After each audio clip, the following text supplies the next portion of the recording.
என்று சிறிதும் பயமில்லாமல் கெத்தாக சர்வா கூற அந்த மொத்த கூட்டமும் அவனை அடிக்க பாய்ந்தது. அடுத்த நொடியிலிருந்து சர்வாவின் அதகளம் ஆரம்பித்தது. தன்னை அடிக்க வந்த ஒருவனை அருகிலிருந்த சுவற்றில் விசிறி அடித்து அவன் மண்டையை உடைத்தான். இன்னொருவன் வயிற்றிலேயே எட்டி உதைக்க வலி தாங்க முடியாமல் கீழே விழுந்தான் அவன். அடுத்து வந்தவன் கையை வளைத்து பிடித்து முறித்து இருக்க எலும்பு நொறுங்கும் சத்தம் நன்றாகவே வெளியில் கேட்டது. அடுத்தடுத்து தன்னை அடிக்க வந்தவர்களையும் இதே போல அட்டாக் செய்தான் சர்வா. சில நிமிடங்களில் அந்த இடமே மொத்தமாக இரத்த களரியாக மாறியிருந்தது. எப்படியும் இன்று இவர்களிடம் அடிவாங்கி சாகப் போகிறோம் என்ற அளவிற்கு பயத்தில் இருந்த ஜானி நடப்பதை நம்ப முடியாமல் பெரிய அளவில் ஷாக் ஆகி இருந்தான். இப்போது அவன் கண்களுக்கு தன்னை காப்பாற்ற வந்தவன் கடவுளாகத்தான் தெரிந்தான். இறுதியாக அந்த கூட்டத்தின் லீடரை சர்வா அடி வெளுத்துக் கொண்டிருக்க அவன் வலியில் கத்தி துடித்தபடி யாரே என்று கேட்டான். சர்வாவின் கண்களில் அப்படி ஒரு கம்பீரம் மின்ன அவன் ஒரு சாதாரண ஆள் இல்லை என்று அந்த ரவுடி உணர்வதற்குள் சர்வா ஓங்கி அவன் நெஞ்சில் மிதித்திருந்தான். அந்த லீடர் அப்படியே மயங்கி போனான். அனைத்து ரவுடிகளையும் வீழ்த்திவிட்டு கையை உதறியபடி நடந்து வந்த சர்வாவை வாய் பிளந்து ஆச்சரியமாக பார்த்து கொண்டிருந்தான் ஜானி. அவன் கை கால்கள் முகம் என்று அனைத்து இடங்களிலும் அடி பலமாகவே விழுந்திருக்க அவனால் பேசக்கூட முடியவில்லை. என்ன காப்பாத்துனதுக்கு ரொம்ப தேங்க்ஸ். யார் நீங்க? உங்க பேர் என்ன என்று கேட்க அவனையும் கீழே விழுந்து கிடந்த அவனுடைய ஃப்ரெண்ட்ஸையும் பார்த்த சர்வா, ஆம்புலன்ஸ்க்கு ஃபோன் பண்ணியிருக்கேன், இன்னும் கொஞ்ச நேரத்தில் வந்துடும், உன் ஃப்ரெண்ட்ஸையும் ஹாஸ்பிட்டலுக்கு கூட்டு போ என்று சொல்லிவிட்டு நகர மீண்டும் ஜானி, சார் நீங்க யாருன்னு சொல்லவே இல்லையே என்று கேட்க, அண்டர்வேர்ல்ட்ல இருக்கிற எல்லாருக்கும் போய் சொல்லு, காட்டை விட்டு தப்பிச்சு போயிருந்த டைகர் மறுபடியும் வந்துடுச்சுன்னு. இனிமே இந்த அண்டர்வேர்ல்ட் டைகருக்கு மட்டும்தான் என்று சர்வா சொன்னான். ஜானி அதிர்ச்சியுடன்,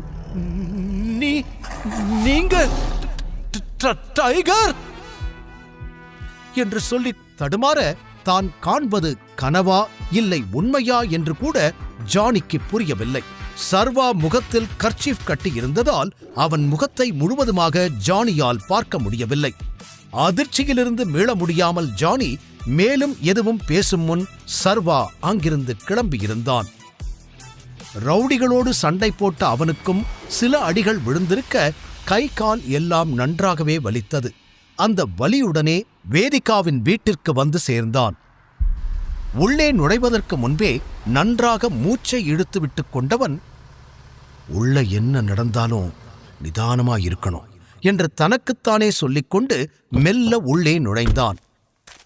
அப்போது, எனக்கு என்ன பண்றதுன்னு ஒண்ணுமே புரியல, நாம எப்படியாவது அந்த விக்ரமன் கிட்ட இத பத்தி பேசணும், இப்போதைக்கு அவரால மட்டும்தான் நமக்கு ஹெல்ப் பண்ண முடியும் என்று குணசேகரன் சொல்லிக் கொண்டிருக்க மொத்த குடும்பமும் அமைதியாக அவர் பேசுவதை கேட்டுக்கொண்டிருந்தனர்.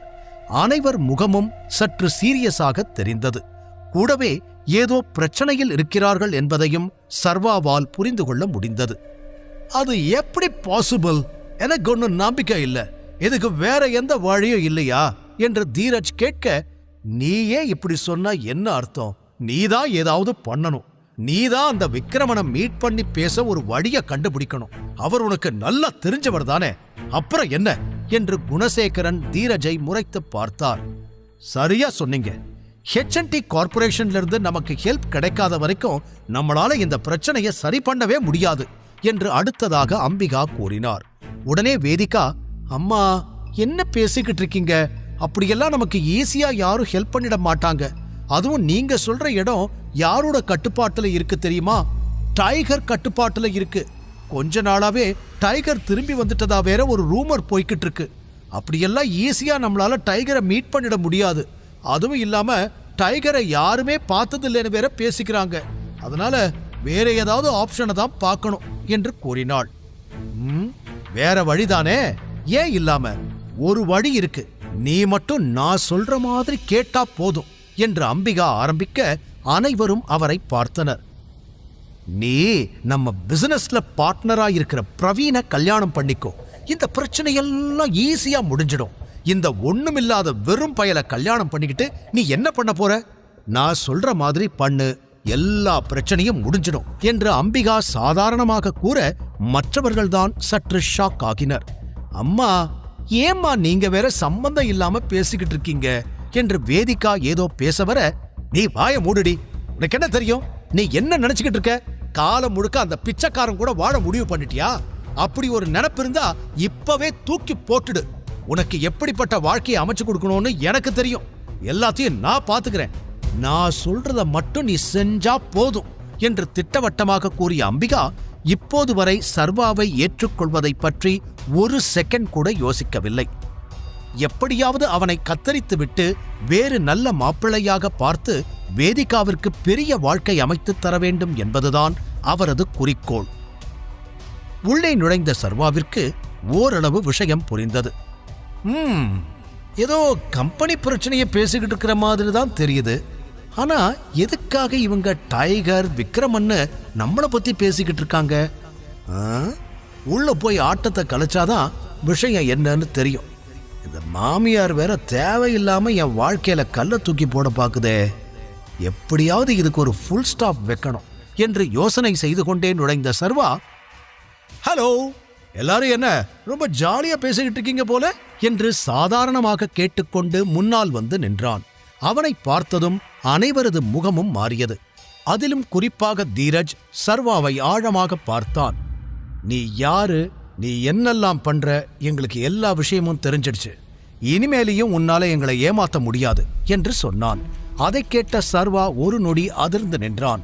ஒருவேளை நான் தான் டைகர்ங்கிற விஷயம் இவங்களுக்கு தெரிஞ்சிடுச்சா என்று பதட்டமானான். பிசினஸை பற்றி வேதிகாவின் ஃபேமிலி ஏதோ சீரியஸாக டிஸ்கஸ் செய்து கொண்டிருந்த நேரம் அங்கு வந்த சர்வா, ஹலோ, என்ன எல்லாரும் ஜாலியா பேசிக்கிட்டு இருக்கீங்க போல இருக்கு என்று சிரித்துக்கொண்டே கேட்க எல்லாரும் அவனை முறைக்க ஆரம்பித்தனர். வேதிகா வெறுப்பில் முகத்தை திருப்பிக் கொண்டாள்.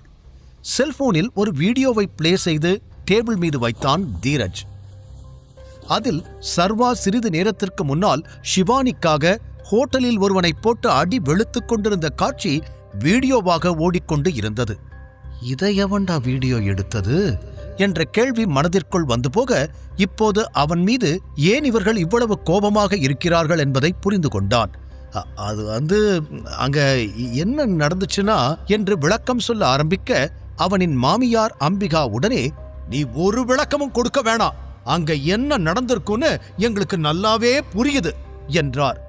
பெரிய ஸ்டார் ஹோட்டலுக்கு போய் நல்லா சாப்பிட்டு காசு கொடுக்காம தப்பிக்கிறதுக்காக அங்கிருந்த ஒரு பையனை போட்டு அடிச்சு ரவுடித்தனம் பண்ணிருக்க.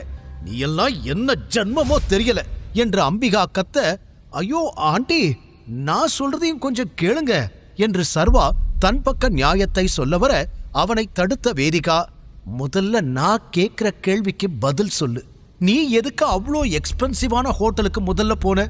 உனக்கு அங்க என்ன வேலை என்று அடுத்தடுத்து பல கேள்விகளை அடுக்கி வைத்தாள். சர்வா என்ன பதில் சொல்வது என்று தெரியாமல் முழித்தான். ஒருவேளை இந்த வீடியோல இவ பெஸ்ட் ஃப்ரெண்ட் ஷிவானி இருக்கிறத பார்த்துட்டு தான் இந்த மாதிரி கேள்வி கேட்கிறாளோ என்று அப்போதுதான் சர்வாவிற்கு தோன்ற அந்த வீடியோவை மீண்டும் பார்த்தான். அதில் எந்த இடத்திலும் ஷிவானி தெரியவில்லை. நல்ல வேளை நான் ஷிவானி கூட வெளியே போனது இவங்க யாருக்கும் தெரியல.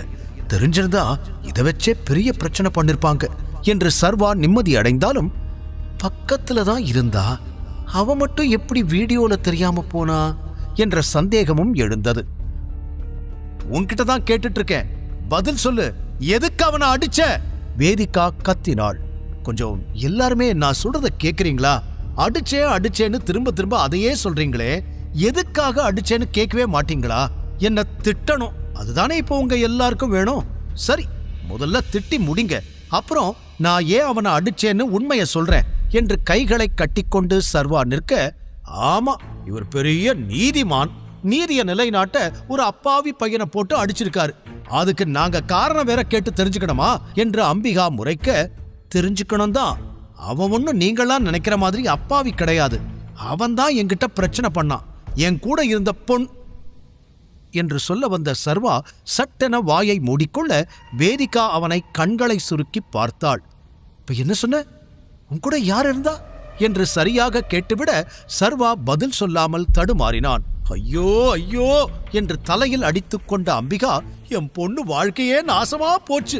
இவன் பிச்சைக்காரன்னு மட்டும்தான் நினைச்சேன். ஆனா இப்படி ஒரு ரவுடியா இருப்பான்னு நினைச்சு கூட பார்க்கல. அன்னைக்கு என்னவோ பெரிய இவரு மாதிரி இவனுக்கு சப்போர்ட் பண்ணீங்களே, இப்ப என்ன சொல்றீங்க? இப்படிப்பட்ட ஒருத்தன் கூட நம்ம பொண்ணு காலம் முழுக்க இருக்கணும்னு சொல்ல போறீங்களா? நான் அதுக்கு ஒத்துக்கவே மாட்டேன். வேதிகாவை கட்டிக்க இப்பவும் பல பெரிய பணக்கார குடும்ப வாரிசுங்க எல்லாம் ரெடியா காத்துக்கிட்டு இருக்காங்க என்று சரியாக அப்போது பேசினால்தான் அனைவரும் தனக்கு சாதகமாக பேசுவார்கள் என்று புரிந்து கொண்டு அம்பிகா வேதிகாவின் திருமணத்தை பற்றி பேசினார். அதை பற்றி இப்போது டிஸ்கஸ் பண்ண குணசேகரனுக்கு விருப்பமில்லை. அதனால் கண்டுகொள்ளாமல் சர்வா பக்கம் திரும்பியவர், சரி நீ சொல்றதே உண்மையா இருக்கட்டும். இந்த வீடியோ இப்போ வைரல் ஆயிடுச்சு, எல்லாரும் பார்த்துட்டாங்க. நீ என்ன பண்ண போற என்று கேட்டார். அங்கிள், நான் எந்த தப்பும் பண்ணல. அவன் அடி வாங்க வேண்டியவன் தான். அந்த பொறிக்கு பையில அடிச்சதுக்காக எல்லாம் என்னால சாரி கேட்க முடியாது என்று தலையை குனிந்து கொண்டு பொறுமையாக கூறினான். அதை கேட்டதும் அம்பிகாவிற்கு இன்னும் கோபம் அதிகமானது. ஏய், பொறுமையா பேசிக்கிட்டு இருக்கிறதால எங்களை பார்த்தா இளக்காரமா தெரியுதா உனக்கு? எங்க குடும்ப கௌரவத்தை சந்தி சிரிக்க வச்சுட்டு இன்னமும் நீ பண்ணது சரின்னு பேசிக்கிட்டு இருக்க. எங்களை பார்த்தா உனக்கு எப்படி தெரியுது என்று பற்களை கடித்தவர், சரி இதெல்லாம் விடு, நான் கேட்கிற கேள்விக்கு மட்டும் பதில் சொல்லு. உனக்குன்னு ஒரு வேலை இருக்கா? உனக்குன்னு ஒரு குடும்பம் இருக்கா? இல்ல சொத்து, பேங்க் பேலன்ஸ், பேக்ரவுண்ட் அந்த மாதிரி ஏதாவது இருக்கா? எதுவும் இல்ல. எங்க குடும்பத்துக்கு வேலைக்காரனா இருக்க கூட லாய்க்கு இல்லாத உன்னெல்லாம் மருமகனா எங்க வீட்டுக்குள்ள விட்டுருக்காரே என் மாமா, அவரை சொல்லணும் என்று மூச்சை பிடித்துக்கொண்டு அம்பிகா பேசிக்கொண்டே போக, முழு கதையையும் கேட்டு மகிழ பாக்கெட் FM ஆப்பை டவுன்லோட் செய்யுங்கள். லிங்க் டிஸ்கிரிப்ஷனில் கொடுக்கப்பட்டுள்ளது.